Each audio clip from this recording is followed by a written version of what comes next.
Hello there, and welcome to another episode of Odds Bodkins Horror, Fantasy, and Science Fiction Podcast. I am your host, Chris Baker, and good to be back. Of course, before we get into our topics today, I do want to say thank you for tuning in, and sorry we didn't have a show last week. I was feeling a bit under the weather, and by that, I mean a few people came into work during my day job with colds and other things, and got everyone sick, and one of those coworkers had COVID and ended up giving COVID to my wife and I. So I've been out of commission for the better part of last week and early this week, but back in the saddle again and ready to talk horror, fantasy, and science fiction. And because of that, because we didn't get to do last week's show, this is going to be a mix of some newer things that have come out, and of course, a couple things that we were going to talk about last week. One of the big things we're going to talk about is the new movie Heretic with Hugh Grant. We'll be talking about that. We'll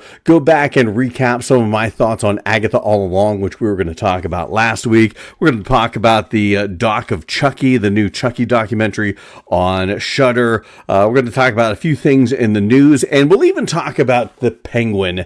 The season finale was this past Sunday, and I hadn't talked about it because it was one of those things where, like, it's more of a crime drama than a comic book series, but it is a comic book series, and I think the Penguin finale is going to tie into what goes on in the Batman 2. So we are going to talk about my thoughts on the series as a whole and the finale because it was just that damn good. But before we get into any of these topics, I do want to say that we are going to be talking some spoilers. Not a huge amount of spoilers, but there are going to be spoilers. So if you haven't watched any of these and you don't want anything spoiled for you, go check these out.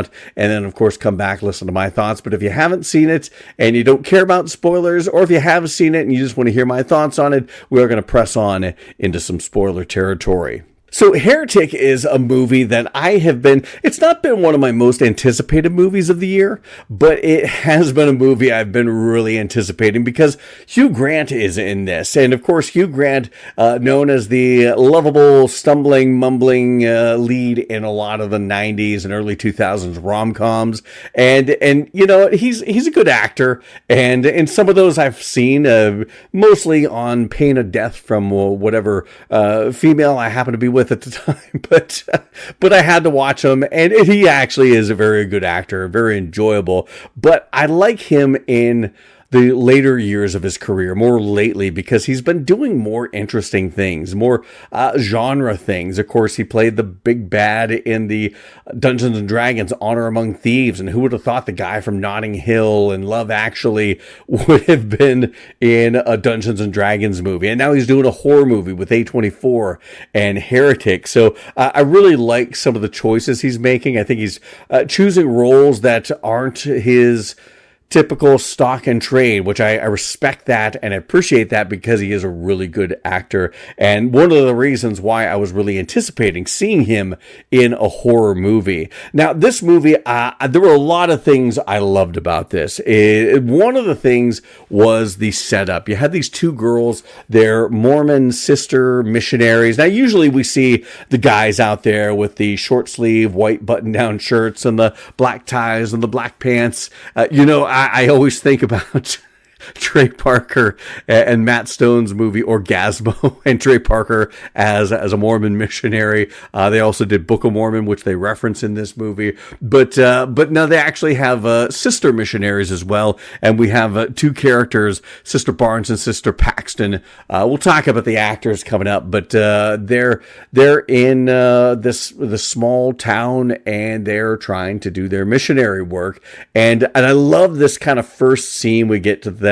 They're on a park bench, and there's like a Magnum condom advertisement on the back of it, and the talk turns to sex, and the Sister Paxton character, who's kind of the prim and proper one, talking about seeing a porno and relating that to faith and what the actress in this amateur porno might be thinking and contemplating her faith. It was just a really interesting first scene because you got to know these characters. And I never thought I would say this, but a scene with two young ladies talking about amateur porno being endearing. I never thought that sentence would come out of my mouth, but they were, and it was endearing, and it made you care about these characters, it made you understand these characters. Sister Barnes is the convert. You know, she wasn't born in the Mormon church, but her and her mother converted after her father passed away.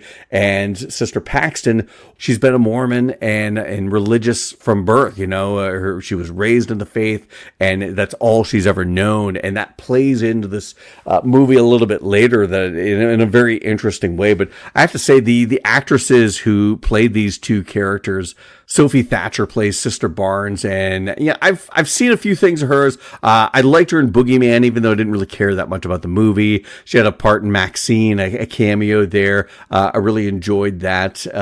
She was also in Book of Boba Fett. There again, a show I was middling about, but and I didn't really even like her character Drash. But I thought she did a good job. Chloe East as Sister Paxton, not an actress that I'm terribly familiar with, but both of these two actresses did a standout job. But you can't talk about standouts without Hugh Grant as Mr. Reed. My God, is he such a good actor. And he plays this sort of uneasy charm. It's kind of this charm that draws you in, but the more the veneer starts to peel away, the more uneasy you get and realize that something's not right about him.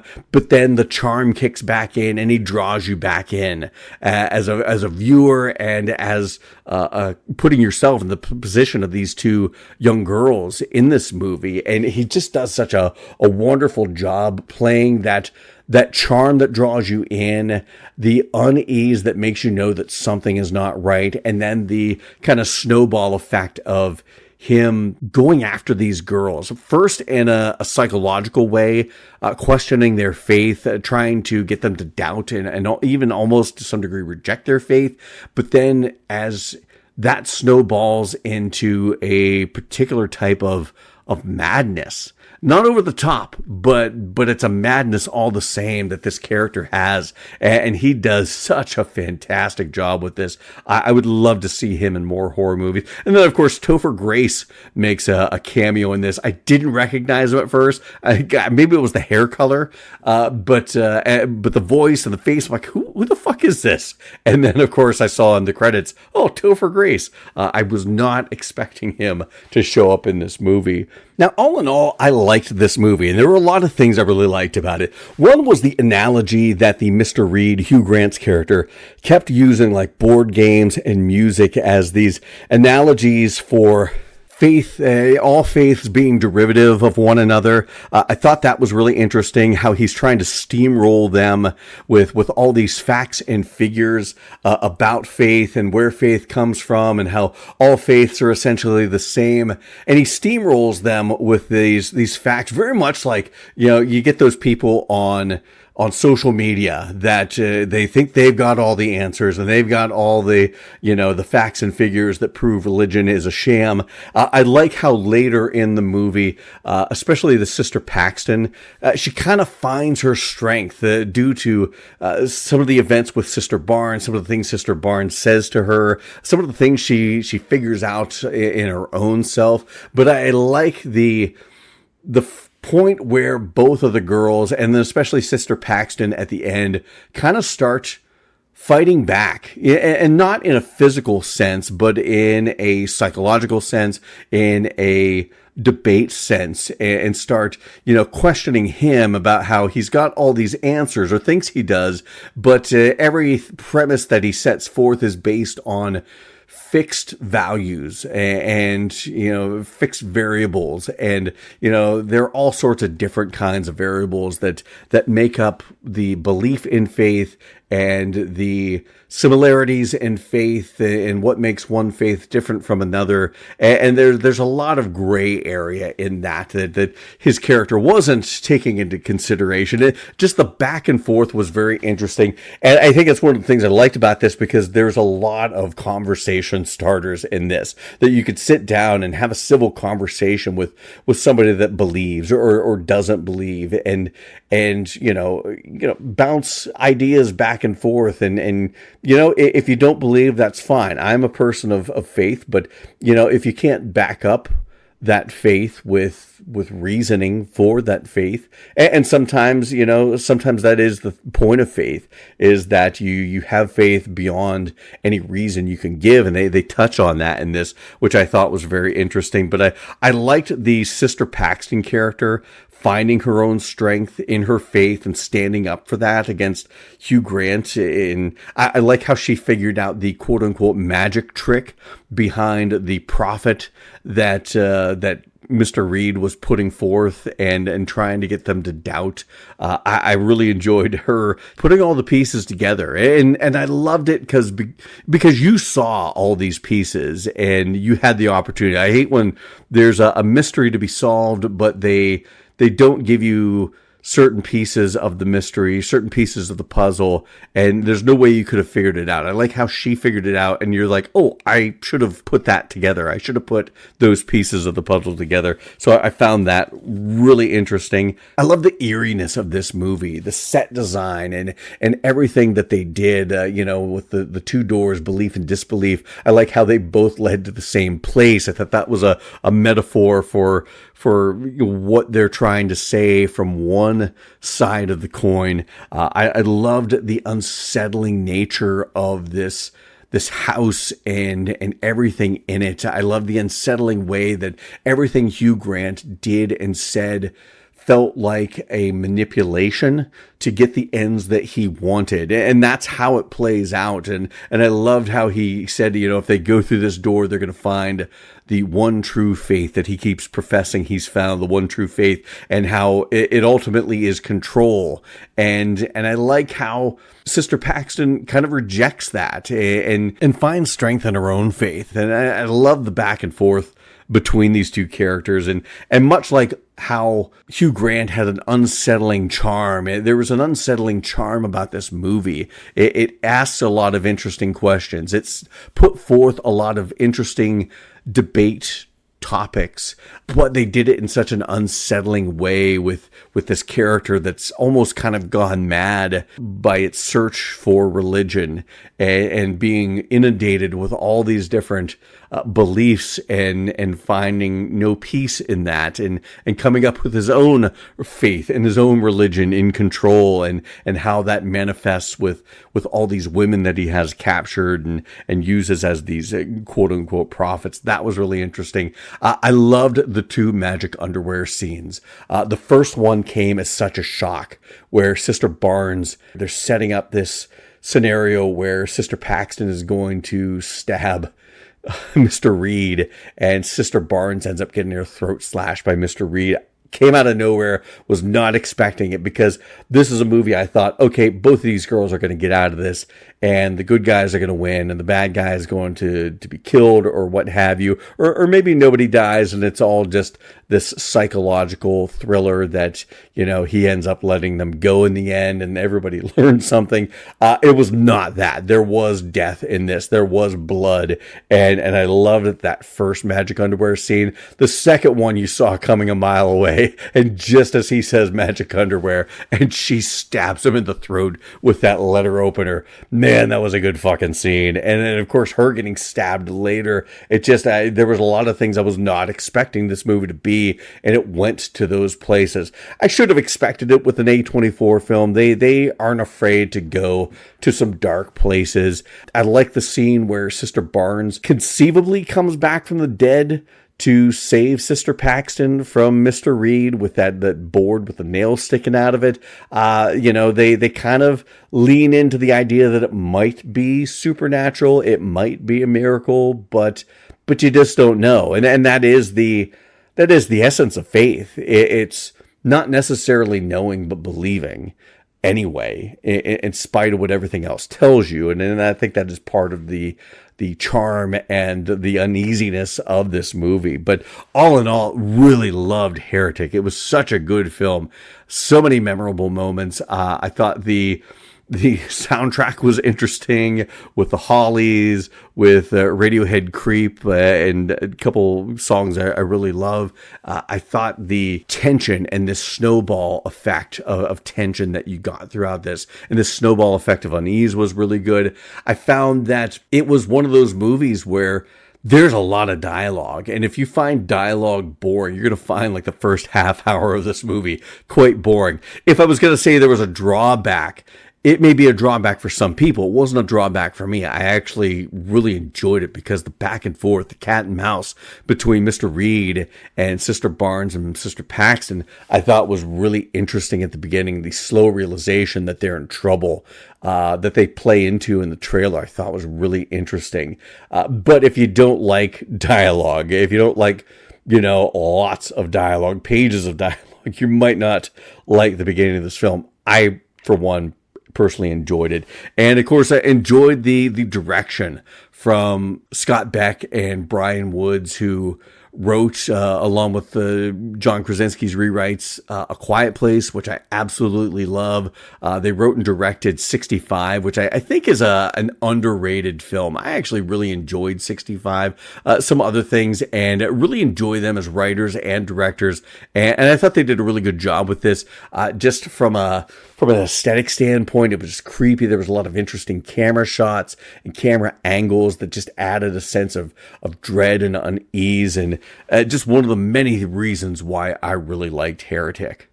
Now, Agatha All Along was a Disney Plus series that I was actually quite looking forward to. I loved WandaVision, and I thought doing a spin-off with Agatha could be really interesting. At first, I was kind of on the fence. It could be interesting, or also it could be really bad. I love Catherine Hahn. I love her as Agatha Harkness. I thought, okay, that is at least one saving grace because she is fantastic as in general, but as this Agatha character, I really enjoy her.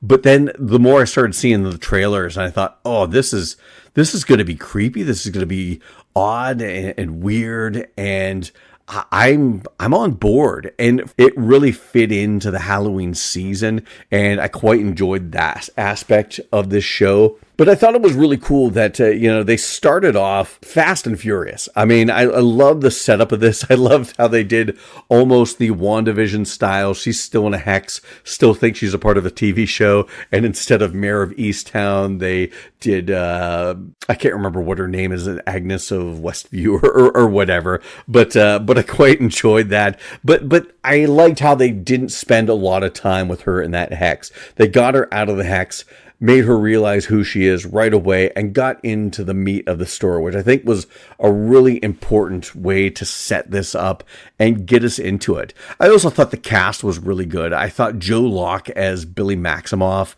aka Billy Kaplan. I liked the mystery. That was one of the biggest things, is who is this character, and it was probably one of the worst kept secrets. Everyone figured it out, but I did like how they played that mystery, and you just weren't 100% sure. But Joe Locke, I thought, did a really good job as Billy Maximoff, and I can't wait to see him in more in the future. I loved his relationship with Agnes and his chemistry with Catherine Hahn. I enjoyed that. Deborah Jo Rupp is always a delight, even though she was in it for a little bit. Aubrey Plaza is a really good actress. Again, she wasn't in this a ton, but what she was in, and the revelation that she is Lady Death, I thought was really cool, and really enjoyed that. Sashir Zamata as Jennifer Kale. I liked her. I thought this character was really good. I thought she did a really good job. I like how she's like the one that survives, and we're going to see her. Ali Hahn as Alice Wu Gulliver. I really liked her. It was a shame she died. Broadway icon Patti LuPone as Lilia. I really enjoyed her. I like how they had some of the WandaVision characters show back up. Evan Peters as Ralph Boner. A couple of the other, tertiary characters, the supporting characters that showed up. It was kind of fun to see them again, kind of still in the hex. Was really good. I loved the Salem 7. Wow, were they creepy, and some of the scenes that involved them gave this a horror vibe that I think it needed, especially coming out around Halloween. And I love when Marvel dips its toes into horror. I wish they would do it more often. I think, the comics did. The comics definitely went into horror multiple times, and I wish Marvel, the MCU, would dip its toes a little more into horror outside of stuff like this, outside of Werewolf by Night. I think there's some real true horror that could be gleaned from some of the MCU stories that I would love to see more of. But they had some really standout episodes in this. I thought the one episode that I really loved was the one where they're going through one of the trials on the Witch's Road, and it has kind of an 80s slasher motif to it. Every trial has its own sort of motif to it. I really loved that. I loved the episode that they revealed Patti LuPone's character and how she just blurted out these weird things and nonsensical sayings. And I love how it all kind of tied together because she is living in multiple timelines at the same time. That was really cool. That was really well done. Really loved that. I loved the reveal that Billy manifested the Witch's Road, kind of like with the same powers that his mother has, altering reality. I thought that was really kind of cool. I loved the reveal in the penultimate episode or the last episode? I can't remember, but how the Witch's Road was something that Agatha had made up with her son, Nicholas Scratch, and how, when he died, it just became this big myth. And I loved how that also tied into Billy, manifesting all of this. All in all, I thought this was a really good show, and I thought it was really interesting that they showed how Tommy has made it into the MCU, or at least back into the MCU, the real world, and not just a figment of Wanda's imagination. I liked that. I liked Ghost Agatha, which, will we see her back in a corporeal form? I don't know. I'm not counting it out. It is comics. And stranger things have happened. But I like how I set it up as, she's kind of a spirit guide to Billy now. And whether we'll see that play out, them finding Tommy in an Agatha All Along season 2, or if this is something that is going to happen off screen and we'll just see Billy and Tommy show up in a Young Avengers movie or series. I don't know. But I really like how they left it not a cliffhanger, but left it very open-ended and let you know that there is going to be more with these characters. And I look forward to seeing all these. Joe Locke, like I said, I really enjoyed him as Billy, and can't wait to see him and whoever they get to portray his brother Tommy in the not too distant future, hopefully. But all in all, a big win for Disney Plus and Marvel Television, because they've had some so-so things, and now that Kevin Feige is back in control of things and they don't have this mandate of put out as much as you can, as fast as you can, they can start to work on quality over quantity. And I think this is a good indicator of things to come, especially for Marvel Television, because this was really good. I look forward to Daredevil Reborn. I think that's going to be really good. And I think, we're going to get the Marvel television series that we hoped we would get when this all started, when WandaVision started. WandaVision was great, and then it was just kind of mediocre after that. There were some decent ones. I thought Falcon and the Winter Soldier was good. I thought Hawkeye was better than I expected it to be, but then there were some other things that just didn't do it for me. This did it for me, and I'm looking forward to them doing it for me more. And I got to see Catherine Hahn's butt. That in and of itself, I can cross that off my bucket list. Sorry, I'm a pervert. What can I say? Up next, we're going to talk about a documentary that I just recently watched on Shudder that I did not know was coming. Maybe I did know, but I kind of forgot about it, and was really pleasantly surprised to see it up on Shudder the week that I was sick, and I watched it in installments. The Doc of Chucky. It's a documentary on Child's Play and the Chucky movies and Chucky in general. And it's long. It's like 4.5 hours long. I really wish they would have made this a series, a docu-series, and did it episodically, one episode for each movie, because it was so fucking long that it's like I'd watch an hour and then I was like, I gotta go get some shit done, and then I'd come back and watch another hour, and over a few days I finally finished watching it. But it was really good. Don Mancini, the story behind him and getting that first Child's Play movie done with Tom Holland, and then the problems with Tom Holland after trying to get control of who owns the rights to Chucky was all very interesting. It gave me a lot of insight into some of the Child's Play or Chucky movies that I didn't care for. I didn't really care for Bride and Seed of Chucky. That's kind of where it got a little too campy, and I don't mind a little camp, but it was ridiculously campy and very meta, and and I get it. I get where he was going. Don Mancini was going from, and he added a lot of his own personal experiences as a gay man into those movies, and I see where he really loves those movies. And even though they didn't do as well in box office returns, I see where he has a soft spot in his heart for those movies. And, it made me soften up my stance on those two movies. But all the rest of the Chucky movies, I thought it was really interesting to see what it took to put these together, all of the puppetry that was involved in bringing Chucky to life in each movie, and the cast and their thoughts and their experiences with this movie. It really was a great documentary, and I love these documentaries that they do on classic horror films or horror franchises. There was the documentary on It, the miniseries, the documentary on Pet Sematary, the 89 Pet Sematary, the good one. There's a documentary, I believe, something I saw on...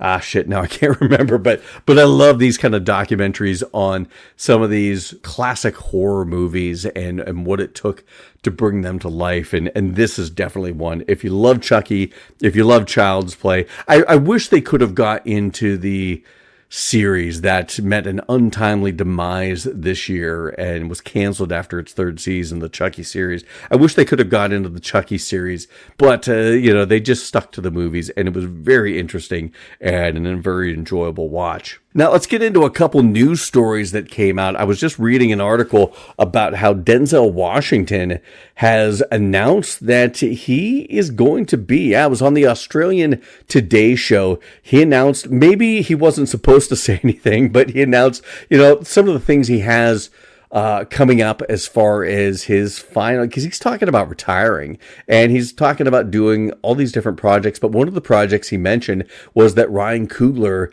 is writing a role for him for the next Black Panther film, which I would have to imagine is Black Panther 3.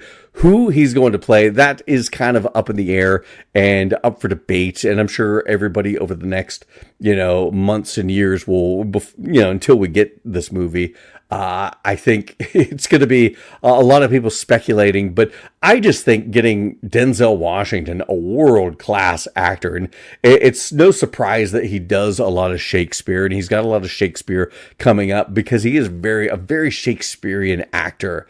Not necessarily over the top, but he's just so bold and brash and flamboyant to a degree. In some degrees, he's very flamboyant as an actor, and such a wonderful actor. There's so many, and he's another one of those that where he does like the prestige films and the Oscar-worthy films, but then he's not afraid to do a comic book movie. He's not afraid to do a horror film like Fallen, which one of my favorite movies, or what's the time travel, Deja Vu. Not afraid to do something in genre, which Book of Eli, another one I really love. So I love Denzel Washington.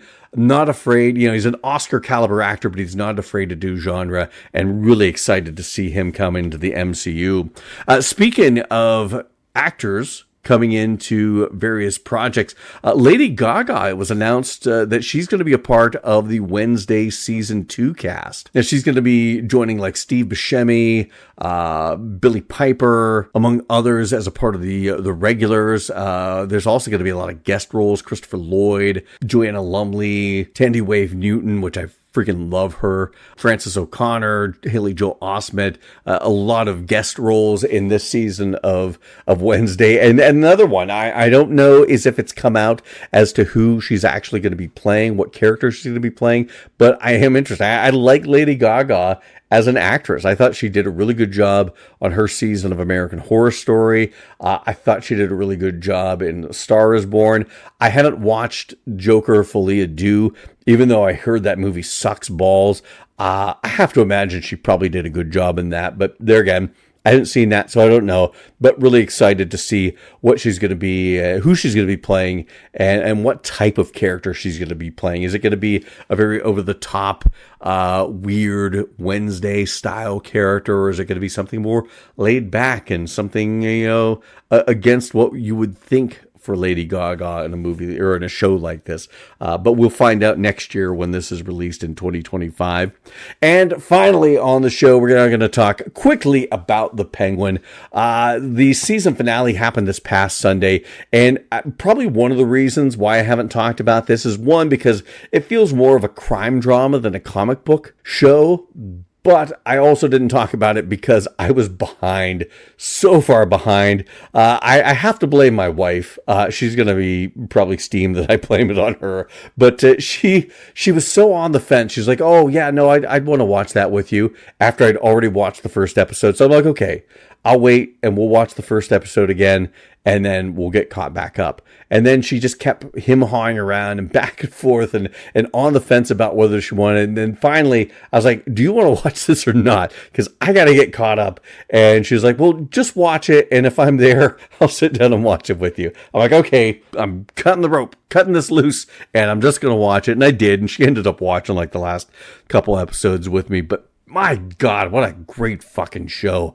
Man, this movie, or actually this show, it felt like a movie. It really is what you expect when HBO and Max do a series like this. I mean, it's Sopranos meets, Game of Thrones meets, Last of Us, all these great shows that you've come to expect from HBO. It has that feel to it, and I loved it. It had a very Sopranos vibe, but Sopranos meets a superhero setting like Gotham, like the Penguin. It felt very much of the Matt Reeves, the Batman. Colin Farrell as Oswald Cobb just is fucking fantastic. You would not know. My wife even said you would not, and she never watched the Batman. I've been trying to get her, but I think it's too long, and she doesn't care enough about Batman, I guess. But she was like, you would never guess,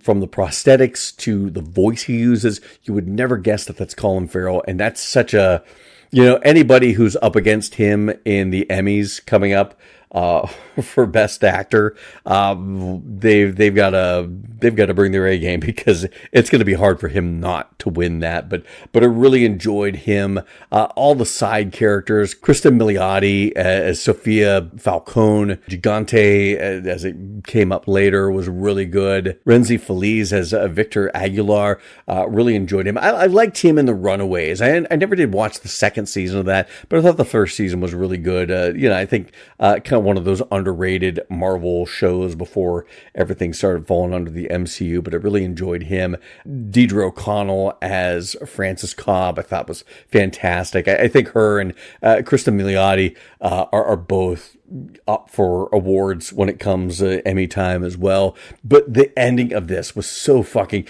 it was really good to watch all season long how the Penguin just was always 2 steps ahead of everyone else. Even when it felt like he wasn't, he was, whether it was planning things out or just thinking so fast on his feet. It's a really interesting character.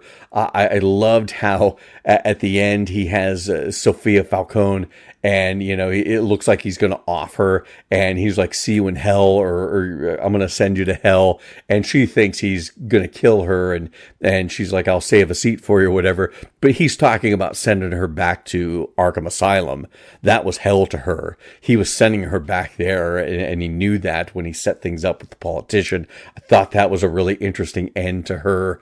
I thought when he killed Victor, a lot of people were expecting, oh, this is Victor Zsasz, and and I'm like, no, I don't think it is. I don't think this character makes it out of this series, whether it is a limited series like they're keep professing, or softening their stance, and maybe we'll get a season 2. I didn't think he was going to make it out of this season, and it was right, and it was such a heartbreaking fucking end to the Victor character, because he's such a good kid, and he just gets caught up in this bad guy because he's got nothing left. He's got nothing to hold on to, no family. He let his girlfriend go so he could be a part of this, and for him to call Oz family, and Oz saying he can't have that, family is his weakness, and him choking Victor as Victor's pleading for him not to. It was just so fucking heartbreaking. And to see this end where now he is finally the Penguin, see him in the tuxedo with the top hat. Yeah, he's carrying the top hat, but very much an homage to Burgess Meredith's The Penguin, and the classic Penguin from the comics that Colin Farrell said he loves all the different iterations of the Penguin in cinema, but I think he pretty much said his favorite is the Burgess Meredith version of the Penguin from the 60s TV series. And it was a nice homage to that. But yeah, this character, Penguin, is just so fucking good, because they humanize, and this portrayal of him in this show, they humanize him to a degree, but every time you start to feel sorry for him, or you start to feel like you're rooting for him, they remind you that this is a stone cold killer. He's a son of a bitch. He's a bad fucking guy, and you shouldn't be rooting for him. And I like how, at the end they're sitting here saying, nobody's going to be able to stop him. And then all of a sudden on the skyline, you see the bat signal come up. And I thought that was a great way to end this, because I think this is going to be leading into the events of the Batman 2, which you should, I'm guessing we're probably still a couple years away from that coming about. But I know that they looked at this as a limited series, but this has been so popular, and the ratings just kept going up and up, which you don't get a lot in a lot of TV series. I would be hard pressed to say that they're not going to do a season 2, because it was that well received, and it was that good. And I know Colin Farrell doesn't like putting on all that prosthetic makeup, but he might. I bet you they send him boatloads of money to assuage his pain, and I bet we get a season 2 of the Penguin, which I'm quite looking forward to. And there's talk of a Joker series with Barry Keoghan, which I think would be interesting. I'd like to see a little more of this character, which we may get in the Batman 2 before we go into a series, but that would be interesting as well. But ultimately, if you haven't watched The Penguin, go check it out on Max. Definitely worth the watch, especially if you like Matt Reeves, the Batman, if you like Batman in general, if you like crime dramas. I mean, this is a comic book character in a comic book city, in a comic book universe, but it is very much akin to stuff like The Sopranos or, The Godfather, Goodfellas, stuff like that. It is a crime mob show. And even if you don't like comic book stuff, I think you'll like it for that. And I personally enjoyed it when I thought I might not. I was like, do I want to watch a series about the Penguin? I'm glad I did. And hopefully you had a chance to watch it as well. So there you have it. Another episode of Odds Bodkins Horror, Fantasy, and Science Fiction Podcast in the books. I want to thank everyone for tuning in. We'll do it again on next Thursday, and lots of movies and TV series and news to talk about. So please, wherever you're listening to this podcast, like, follow, subscribe to it. Leave those reviews. 5 stars would be awesome. Whatever you do, share this podcast with anyone that you know that loves horror, fantasy, and science fiction. And as always, please check us out on Instagram and Facebook, our social media pages, and stay on top of all the latest news. I try to post as much as I can. Sometimes I just get too caught up in life, and I don't post as much as I should. But you can stay on top of all the latest news with the podcast on those platforms. So I want to thank everyone for listening, and until next time.